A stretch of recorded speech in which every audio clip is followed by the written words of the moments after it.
Olá, pessoal. Estamos aqui para mais um episódio do podcast Inclusivo e hoje estamos aqui com a presença da Carla Vilaronga. Ela vai falar um pouco sobre a deficiência intelectual. Se apresente para nós aí, Carla. Olá, gente, tudo bem? É um prazer estar aqui com vocês, agradeço o convite. Eu sou a professora Carla Vilaronga, do IFISP, atualmente no campus Sorocaba. Sou uma mulher branca, tenho os olhos verdes, meu cabelo ele é avermelhado, ele está longo agora, e eu estou usando uma camiseta verde. No fundo da tela aparece uma impressora, um scanner e alguns livros. Então, Carla, fala um pouco para a gente sobre o que é deficiência intelectual. Acho que para a gente que é da Rede Federal Tecnológica, esse é um dos públicos mais desafiantes agora, e em relação à escolarização, né? E o conceito de deficiência intelectual também é um conceito mutante. A gente vai repensando, vai refazendo, vai reavaliando, né? Principalmente porque tem muitos estudantes que chegam para a gente com esse diagnóstico de deficiência intelectual, mas na verdade eles têm uma lacuna grande de escolarização e eles chegam no ensino médio aí com essa aresta grande que a gente vai precisar retomar e repensar e trabalhar. Mas, especificamente, o conceito, se a gente for para a legislação, vai falar de alguém que tem esse distanciamento entre o que se espera, né, que vamos dizer que a maioria consegue exercer em relação à aprendizagem, em relação à socialização, em relação à autonomia, em várias áreas diferentes, né, é avaliado, é pensado, é feito por uma equipe profissional num espaço de tempo grande, né? Tem autores que defendem, inclusive, que você feche o diagnóstico de deficiência intelectual quando a pessoa tem uma idade mais, que não na infância, né? Que você consegue fechar esse diagnóstico um pouco mais para frente. Então, resumindo, é um conceito complexo, porque muitas do que as pessoas embutem a pessoa tem mais relação com o contexto do que a pessoa, não é uma questão biológica, né? É uma questão que está além do indivíduo e que a gente precisa avaliar também na hora que a gente fala do diagnóstico de deficiência intelectual. E qual que é o termo correto que a gente pode utilizar? É retardo mental, deficiência mental ou deficiência intelectual? Então, atualmente o que está na legislação e que a gente tem utilizado como base teórica é deficiência intelectual. Tá? Os outros termos eles já passaram, né? Já foram presentes em alguns documentos, inclusive tem documento oficial ainda que se utiliza, mas o que está na Lei Brasileira de Inclusão agora é a deficiência intelectual.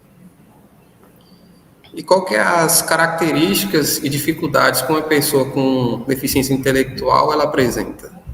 Então, como eu falei um pouquinho para você no começo, isso tem relação com diferentes aspectos da vida, e eu posso dizer para você que cada pessoa é diferente, né? Então, por exemplo, se a gente fala de autonomia, tem pessoas com deficiência intelectual, e vou voltar de novo à questão do contexto, né, que tem autonomia para viajar sozinho, para ir no cinema, para ir para o exterior, para dançar, para namorar, né? Então são autonomias diferentes. Tem pessoas com deficiência intelectual que pode ter o mesmo teste de proficiência e não tem autonomia para atravessar uma rua sozinha, porque não foi uma autonomia trabalhada e pensada.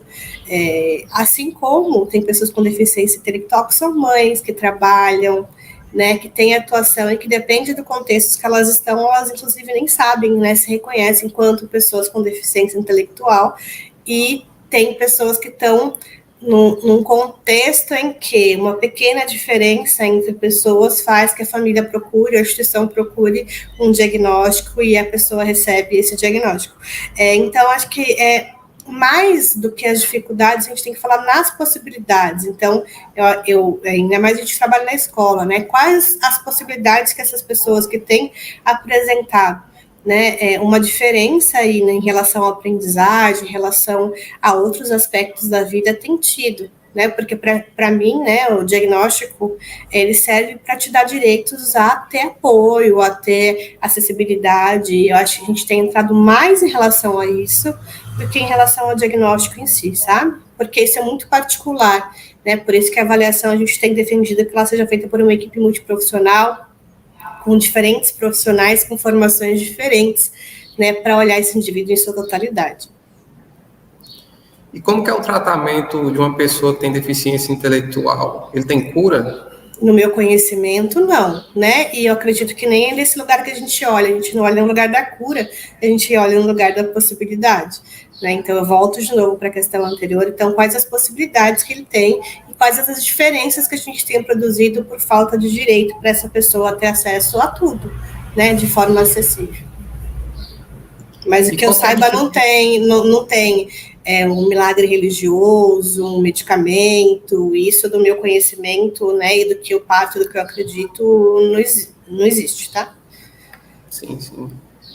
E qual que é a diferença entre deficiência intelectual e dificuldade de aprendizagem? Tá? Na questão conceitual, a dificuldade de aprendizagem ela pode ser passageira, e a pessoa com deficiência intelectual também pode apresentar dificuldade de aprendizagem. A questão é que deficiência intelectual pega as outras áreas e não só a aprendizagem, né? Então, ela é um pouco mais ampla, tá? E uma pessoa com deficiência intelectual, ela consegue aprender a ler? E se não, como que ela faz testes, provas? Tá, a gente, aqui no Instituto, por exemplo, a pessoa com deficiência intelectual que a gente fez o último trabalho, é a que a gente chama, que chama mais a gente para falar sobre esse trabalho, ela sabe ler, e inclusive quem ensinou foi a família, porque não tinha uma crença da escola de que ela podia ler, né? Então, assim como outras questões também, ela teve acesso em outros contextos, porque em alguns contextos se acreditava que ela não podia. O que acontece é que algumas pessoas também, né, foram passando de um ano para o outro, acontece uma lacuna e fica mais desafiante essa aprendizagem de leitura. Eu não consigo assegurar que todas as pessoas com deficiência intelectual conseguem ler, eu acho que isso vou voltar de novo.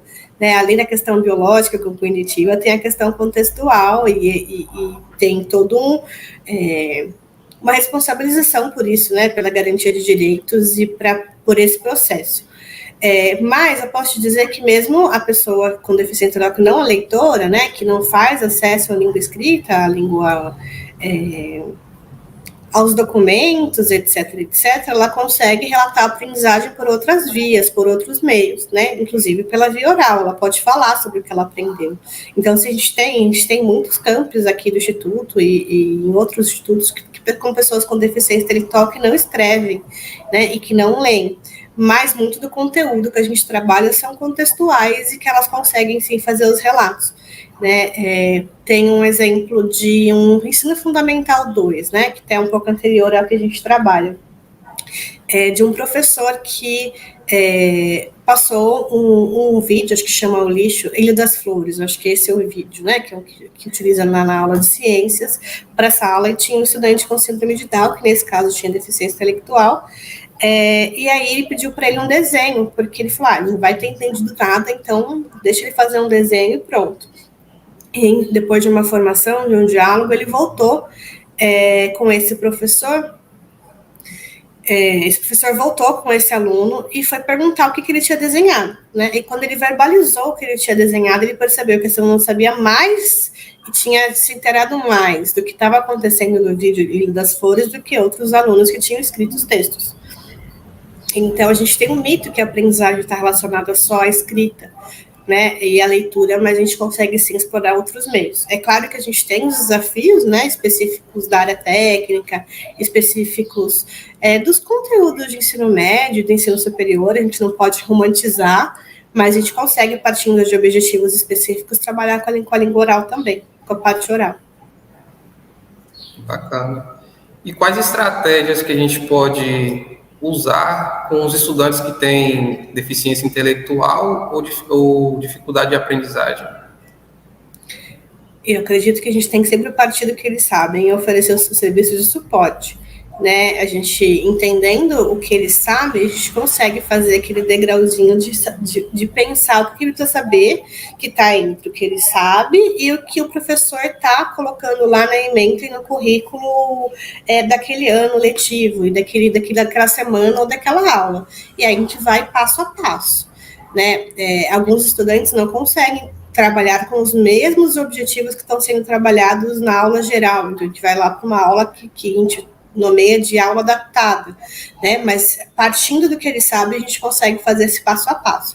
É mais fácil a gente pensar esse passo a passo quando a gente tem a parceria do professor de educação especial e do professor da sala de aula comum, né? Esse ingresso dos estudantes com deficiência intelectual tem alimentado a nossa demanda e a nossa luta política pelos professores de educação especial e pelo AE, porque a gente tem percebido que aqui o pensamento coletivo e colaborativo ele tem sido necessário em todas as aulas, em todas as atividades, né? Não é só uma orientação que o núcleo faz que consegue pensar na adaptação geral, né? Então, uma dica, né, que eu passo aqui, que a gente consiga formular, é pensar mesmo, aula por aula, né, atividade por atividade, no que a gente consegue partir do repertório que ele tem e consegue pensar em qual que vai ser o próximo passo de aprendizagem, o que a gente vai explorar. E muitas vezes a gente não consegue nem prever isso, nem no começo do curso e nem no começo da aula, né? A gente vai fazendo mesmo, né? Esse passo a passo aí no contexto, eu acho que colaborativamente, com pessoas capacitadas para isso, que também tem os desafios, né? Que é trabalhar com o ensino médio superior, que é uma novidade, a gente consegue pensar nessas estratégias de forma individual. Tá? E aí eu estou falando no caso da deficiência intelectual. Agora, a dificuldade de aprendizagem ela é muito relativa, né? No que ele está apresentando dificuldade de aprendizagem. E a gente consegue fazer estratégia de tutoria de pares, com as monitorias, e nesses mesmos espaços também, para o ponto de partida do estudante, indo no passo a passo. Outra coisa também que a gente tem pensado em trabalhar é a flexibilização de tempo. Então, tem alguns estudantes que têm precisado de mais tempo do espaço escolar, né? Então, entre retirar aquele conteúdo e dar mais espaço de tempo para o aluno aprender, a gente tem dado mais espaço de tempo para ele aprender. As turmas que têm alunos com deficiência intelectual, elas têm que ser menores? No ensino médio superior, eu tenho entendido que não. Né, ainda mais, pelo menos das experiências que eu tenho, eu não defenderia turmas menores. Eu acho que não teria necessidade se existir apoio. Né, a gente trabalha com adolescentes, geralmente os adolescentes têm um pouco mais de... Não sei, eu não defenderia turmas menores. Para a rede profissional tecnológica, pelo menos não, que é o que a gente está aprofundando a discussão aqui agora, né? Uhum. Ao promover a inclusão para este público, é preciso rever o projeto político-pedagógico e o currículo da escola? Acredito que para todos os públicos, né, os nossos projetos, foram pensados, em sua maioria, para o estudante padrão. E aí eu nem falo de deficiência, falo do estudante trabalhador, né, do estudante da pandemia, do estudante que não é que está cansado, que veio de uma lacuna grande, e também para o estudante com deficiência e todas as deficiências. Então, acredito sim que a gente tem que repensar, e a gente precisa se repensar também, porque tem muita coisa que a gente está aprendendo agora no decorrer dos últimos anos. Então, acredito que sim. O currículo também da mesma forma, né? Mais individualmente para alguns estudantes, eu acho que a gente tem que fazer um plano educacional individualizado, a gente tem que pensar coletivamente com ele, e se for menor de idade, com a sua família também, em qual é o sonho de vida, qual é a perspectiva que esse aluno tem, né? O que ele almeja para fazer as alterações do currículo, se forem necessárias, com ele, né? Não uma decisão autoritária da escola em relação à pessoa, né? Mas da pessoa dialogando sobre a vida dela. Sim. Que tipo de adaptação que pode ser feita, assim, com relação à metodologia, com os estudantes que apresentam, né, a deficiência intelectual? Voltando que cada estudante é um, né? Mas a gente pode pensar nesse ponto de partida e traçar objetivos comuns em relação a todos os professores, por exemplo. Eu vou relatar as experiências daqui, né? Então, tinham questões, por exemplo, de uso de régua, de entender formas geométricas, de entender questão espacial, de empoderar a autonomia, de perceber quais os conteúdos que a gente trabalharia. Então, Teve uma estudante que, antes de a gente ir para a área técnica, a gente foi trabalhar com ela a autonomia de uso de computador, que era um curso da área de informática, e o entendimento do que era a profissão que ela exerceria na finalização do curso. A tutoria de pares, o apoio no NAPNE, o professor de educação especial, o uso de mais materiais concretos também pode ser interessante. As atividades serem feitas passo a passo, então... tinha um professor que trabalhava muito com seminário aqui, então faça uma pesquisa na internet. Então, qual que é o passo a passo para fazer uma pesquisa na internet? Né? A participação dos grupos, mas com atividades que a pessoa consegue desenvolver. Então, e esse grupo é um grupo que vai precisar de mais apoio do professor, né, nessa mediação. O trabalho com a turma para redução de preconceito e para as parcerias em relação à aprendizagem, para as possibilidades de troca. Então, assim, tem muito material produzido, não muito, mentira, mas tem uma quantidade interessante de material produzido que relatam agora, né, esse ingresso do estudante com deficiência intelectual no ensino médio e no ensino superior, que nos dão dicas e indícios de o que a gente pode fazer. Mas, realmente, como é muito particular de estudante para outro, a gente vai ter que entender qual que é o ponto de partida do nosso estudante e partir dele para ver a disciplina, o curso, as emendas, as estratégias que o professor trabalha, mas sempre entendendo que esse aluno aprende. Acho que a partir do momento que a gente defende isso e acredita que esse aluno é capaz de aprender, a gente consegue pensar e ver o quanto ele tem avançado, sabe? De um semestre para o outro, de um ano para outro, e não só ver a falta, mas esse caminho percorrido também. E como que é a forma de avaliar, como que devemos avaliar, né, um aluno com deficiência intelectual? Em relação aos objetivos que você fez com ele, né? Eu acredito que se você precisou adaptar uma atividade, modificar conteúdo, modificar ementa, isso também deve ser feita na hora de você avaliar. Então, acho que a avaliação de todos os alunos, ela é feita com base, né, do que você trabalhou, no que você ensinou, no que você priorizou ali. Então, da mesma forma, né? E a sugestão que eu dou, então, se é um aluno que escreve, faz a avaliação escrita, mas não para por ali. Pede para ele explicar oralmente. E pode ser até que no momento de avaliação, é o momento de você explicar um conceito para ele fazer esse gancho do que ele entendeu, né? Porque é o momento que você está lá, isso é importante. Outra coisa que a gente faz também é fazer parceria com o professor de física, por exemplo, para estar lá aplicando a prova para a maioria da sala, enquanto ele está lá numa salinha fazendo essa prova mais individualizada para esse estudante. Mas partindo do que ele sabe, né? Do que ele ensinou, e não do que está sendo trabalhada com o restante da sala, você teve essa modificação, né? Não quer dizer que para todos os estudantes, para todas as disciplinas, é preciso fazer a adaptação, mas na que é feita também precisa se pensar nessas estratégias.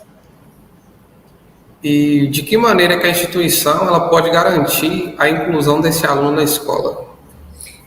Eu defendo que tendo serviços de apoio.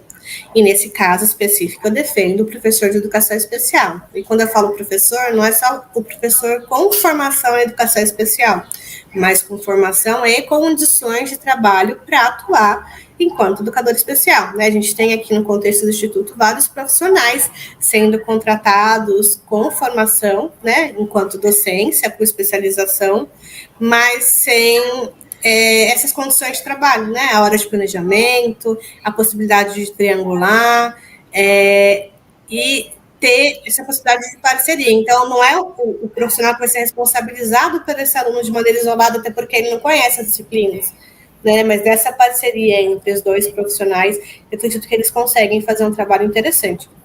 O NAPNE também tem feito um trabalho de apoio muito forte, e eu acho que a gente tem que destacar o apoio do NAPNE, principalmente dos servidores que estão nele, né? Porque mais do que o núcleo são aquelas pessoas que estão muitas vezes se dedicando além do horário e fazendo coisas que não estão lá, né, na PIT, quando é docente, ou que não estão lá nas funções dos técnicos administrativos, né? Então, a gente tem que valorizar muito o trabalho que tem sido feito, mas continuando lutando ali pelas condições de trabalho.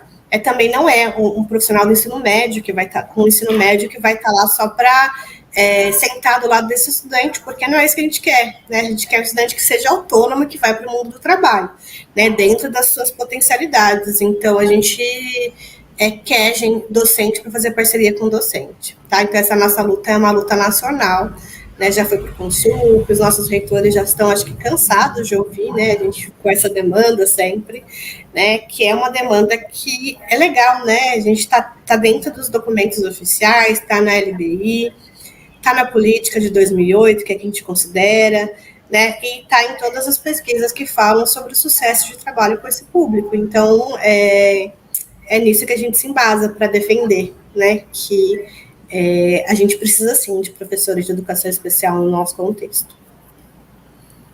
Então, Carla, nós agradecemos a sua presença aqui hoje, né, por estar trazendo esses conhecimentos que são muito importantes para nós que estamos formando para ser professor e para os professores também.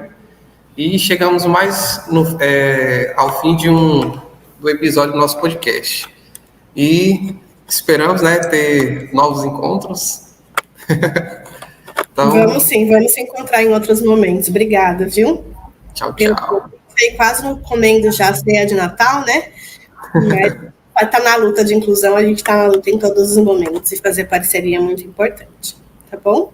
Então, brigadão aí, até a próxima. Vamos lá agora. Tchau, gente. Obrigada. Até mais. Tchau. Tchau.